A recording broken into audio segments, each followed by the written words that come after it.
down. We're very pleased to be able to welcome the Rev Shannon Smith to our service here at St Mary's today. Shannon, as I said at the introduction, she's already had her service at our sisters and brothers at St Mark's in Golden Square. I think I first met Shannon when I went to the Diocese of Bathurst to give the address at the election synod for the Bishop of Bathurst. First time I've met her, and so it's very good to meet her again as a member of the family of the Diocese of Bendigo. Welcome.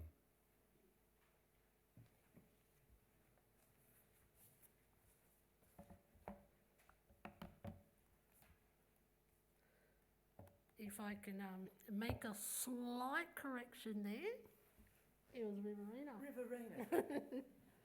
Thank you. I think we're in the process of getting another bishop, and we had some confirmations that needed to be done, and Bishop Ron graciously came to the Riverina and performed his magic upon them.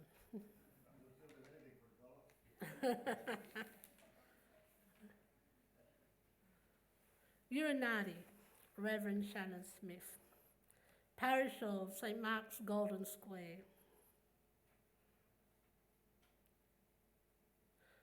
Yundi Wiradjuri, Jajarang Narambangu. Nadi Yiramali, Jajarang Marinyang, Yambu Dandu. Nadu Wambala, Unigira, Mandang. This morning I've just said hello. That my name is the Reverend Shannon Smith, and I'm from the parish of St Mark's Golden Square. That I am Wiradjuri, and this is the Jajarang country. And I pay my respects to the Jajarang elders past and present, and I welcome you all. Thank you. It took me a lot of years to learn to say that. So don't ask me if I know anything else, because the answer is no. I'd actually attended the Maori Synod in 2009.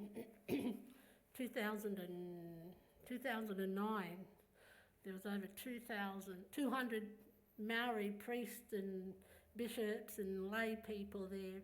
And I was attending with the then National Indigenous Bishop of Canada and a team from Hawaii. So he was looking after us, and each of us took turns in introducing ourselves to the Maori. And I was the only one who didn't know how to speak a language, and that was a realisation that my language had actually been stolen. So I made a promise to myself that day that I was going to learn something in Wiradjuri. And a couple of years ago, Archbishop Phillip invited the National Indigenous Bishop of Canada, the then Bishop, National Indigenous Bishop, to Melbourne and asked me if I would introduce him. So true to my word, I got up and I welcomed him in Wiradjuri as promised. But it was a very sad realisation. I was over in New Zealand, and it actually brought a lot of sadness to my heart. But today, folks, I'm here to talk about NAIDOC. It's the last day of NAIDOC today. So today, NAIDOC stands for the National Aboriginal and Islander Day Observance Committee. But when I was a child growing up, it was a National Aboriginal Day of celebration. My earliest memory of celebrating NAIDOC must have been around 1982 or 3. And there was a fabulous celebration which our local primary school was taking part in. I was asked to carry the flag, And I can still remember myself beaming with pride as I held that big flag and walked along the footpath to the main event, to the small township in which we lived in. Funny thing is though, I didn't even know I was Aboriginal. It never dawned on me that my parents were different colours. My dad was white and my mum was quite a bit darker. But you see, that's the type of town we grew up in. Everyone was equal. There was no black and there was no white. And most of the families in the town were all the originals that had grown together from birth. Some really close bonds had been forged, and they still are today. But somehow I was beaming with this unknown sense of pride as I walked through the street. Looking back, it was the first time I'd ever been singled out for my heritage. As a school vice captain, I'd never been asked to carry the Australian flag, but here I was being asked to carry this other flag that I hadn't even seen before. And that was my introduction to NAIDOC. The Aboriginal Day of Mourning, it dates back to 1955 and was originally held on the first Sunday before January the 26th, and then moved to the first Sunday in July to focus more on the celebration. It was then decided to expand the entire week of celebration. It wasn't until 1991 that the Torres Strait Islanders decided to join their mainland brothers and sisters, and NAIDOC was born. William Cooper is a name that should be well familiar around this neck of the woods in regional Victoria. William Cooper was an Aboriginal Christian leader who fought tirelessly for the rights of his people. One of his lasting legacies is that we today celebrate NAIDOC Week. And I had the pleasure of meeting William Cooper's grandson in Melbourne as a part of the Monash Reconciliation Committee, which I teamed up with each year during Reconciliation Week. So folks, that is what we aim to hold up today. The lasting legacy of those who have gone before us. And what a fabulous theme this year, to get up, stand up and show up. And this theme, it brings my Uncle Hookie, Arthur, and Uncle Bert right to the forefront of my mind. After my introduction to being Aboriginal by my school principal, I came to the realisation that yes, my family were Aboriginal all along, and they are very active in equal rights. The mission station, Warringazda, where my nana was born, was one of the most politically debated missions in the state, and no one wanted to touch it. My Uncle Hookie and Uncle Bert, they were actually my mother's first cousins, and they encouraged and fed my need to know more about who I was and where I came from, to stand up for the rights of my people. And during my teens, my uncle's passion for Aboriginal rights was growing inside of me. It was also during my teens at high school that I discovered I wasn't black enough to be black and I wasn't white enough to be white. I became one very angry human being during this time and rebelled often out of pure frustration. I always knew though that if anyone had my back, it was my Uncle Hawk and Uncle Bert, and I would thrive on their visits back to Darlington Point, where I could learn more about our culture and the mission where we originated from.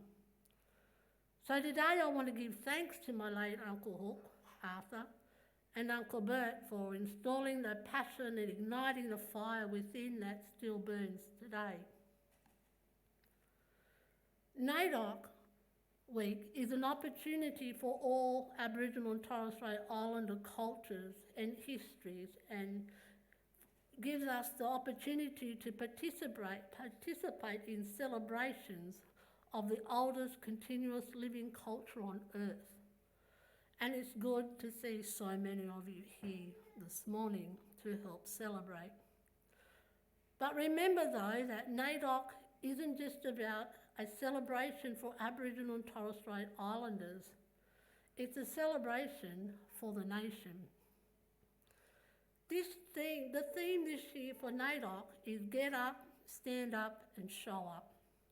It's about building momentum to continue to change attitudes across Australia towards Aboriginal and Torres Strait Islanders, but it also calls on the incredible resilience of First Nation people as we continue to show in seeking justice, equity and proper recognition.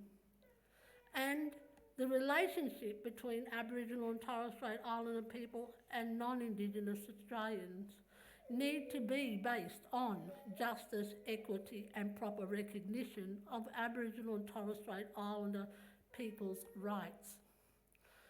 This year's theme amplifies First Nations voices to narrow the gap between aspiration and reality, good intent and outcome. We need to move beyond just acknowledgement, good intentions, empty words and promises and hollow commitments, because enough is enough. Get up, stand up and show up.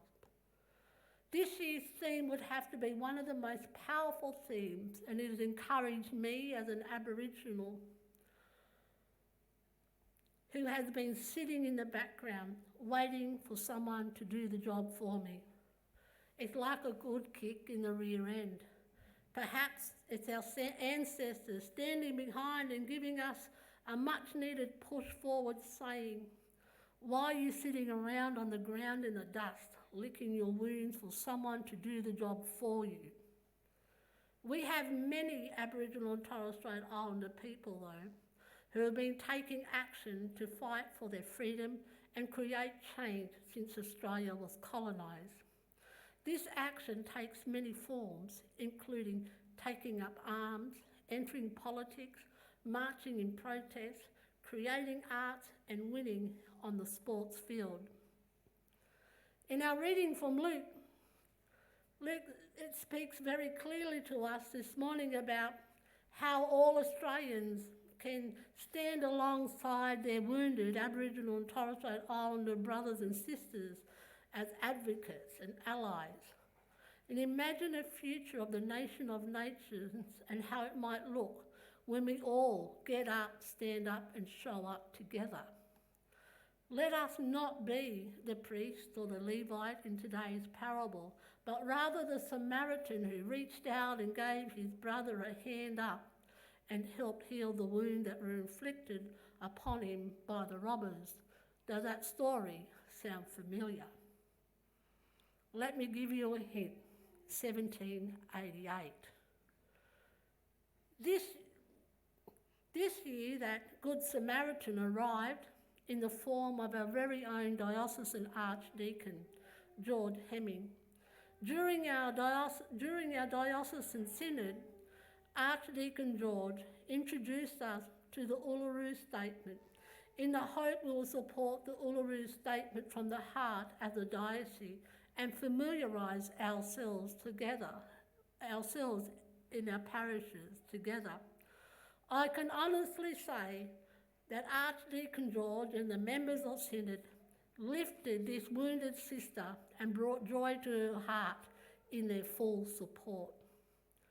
In the Uluru Statement from the heart, Indigenous representatives told us that their sovereignty is a spiritual notion, the ancestral tie between the land or Mother Nature and the Aboriginal and Torres Strait Islander peoples who were born therefrom remain attached thereto and must one day return to be united with their ancestors. This link is the basis of the ownership of the soil, or better, sovereignty.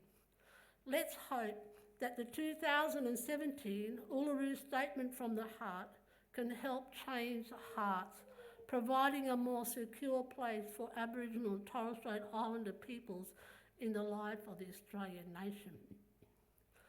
I have often had resistance from those I've gone to school with comments like, "Shannon, you have to understand that the church has hurt a lot of our people." I once used to walk away from comments like that, but today I lighten them on a little bit of information that over 2,000 years of Israel's history, it was passed down from generation to generation by stories told round the campfire, just as the same as the Aboriginal history, passed down from generation to generation by stories told round the campfire. Our Aboriginal history has more in common with the Hebrew scriptures than any Anglo history will ever have. So thank you very much for having me this morning.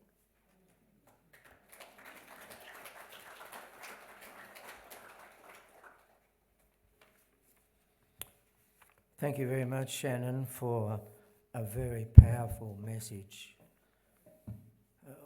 We are one, but we are many. We often sing that song, and I think the time is coming when we really have to examine, is it more than a song?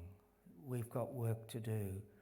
And the Uluru Statement, that's something we need to study. And I hope that this church will do that, and that we'll lead the way in achieving a greater reconciliation with the First Nation people. Let us stand now.